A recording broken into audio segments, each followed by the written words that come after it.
Today is February 28th, 2026, and Iran was struck with missiles from both Israel and an American coordinated attack.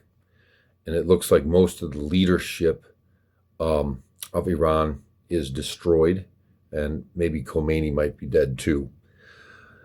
Khomeini and the leadership of Iran recently killed over more than 30,000 Iranians.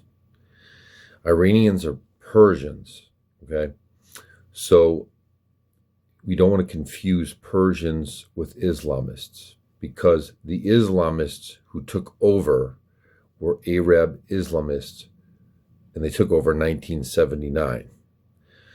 Since then, there's been many conversions to Christianity through dreams and visions that people have received from the Lord himself, and many of the mosques have been empty, and people have been protesting the brutal Iranian regime that basically prioritized missiles to shoot at America and Israel and anyone else who was an infidel that didn't believe in them.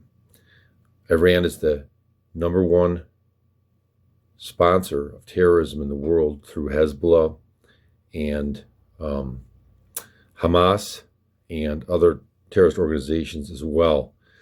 What's very interesting about this whole situation now is finally the regime is crumbling and the people are excited about what's happening. Also, I think most people in Israel are with the people of Iran against the brutal dictatorship that's going over there.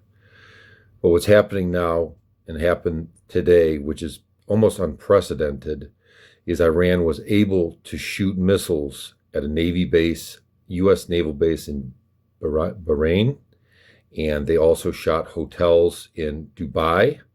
They were also able to shoot other territories too that had nothing to do with U.S. They hit Saudi Arabia, Now Saudi Arabia is also joining the mix, right?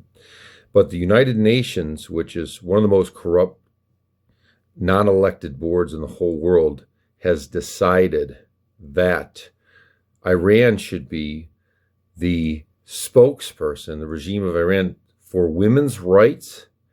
And it is the most disgusting thing ever, because they've killed many women who don't wear the hijab in Iran. And I'm talking, of course, about the it looks like it's going to be former regime.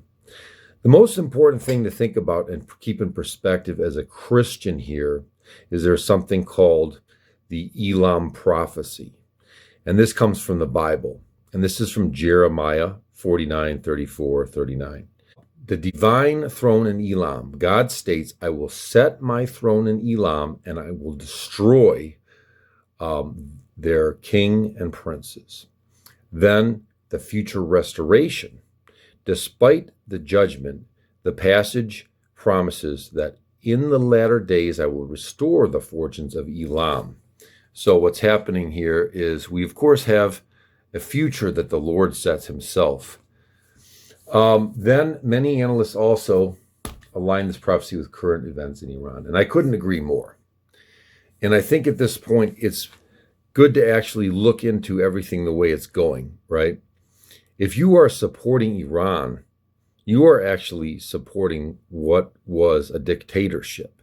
If you support the people of Iran, then you are supporting people who have been marginalized by a regime that has pretty much had no water. They've used all their resources to make nuclear weapons and missiles.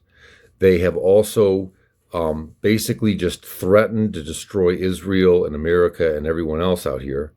And they have attacked several other countries in their own region, So I think this is it. This is the bow of Elam being broken according to God.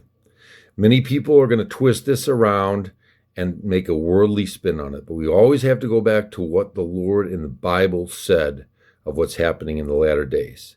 And we have to remember that Israel, which is getting attacked right now, the Lord will protect Israel. There will be problems in the future in Israel, but later, There's going to be 144,000 that come out of Israel that will be evangelists that go around the world, and they will be sealed by the Lord. And there's going to be 2 witnesses in Israel, probably Moses and Elijah, that will witness to people everywhere about the Lord. And this is in the tribulation period. Then we also have to remember, too, there's going to be 2 angels going around telling everybody about the Lord. So please pray. Please pray for your families. And please also be obedient to God, because God himself is doing amazing things out here that he prophesied. Amen.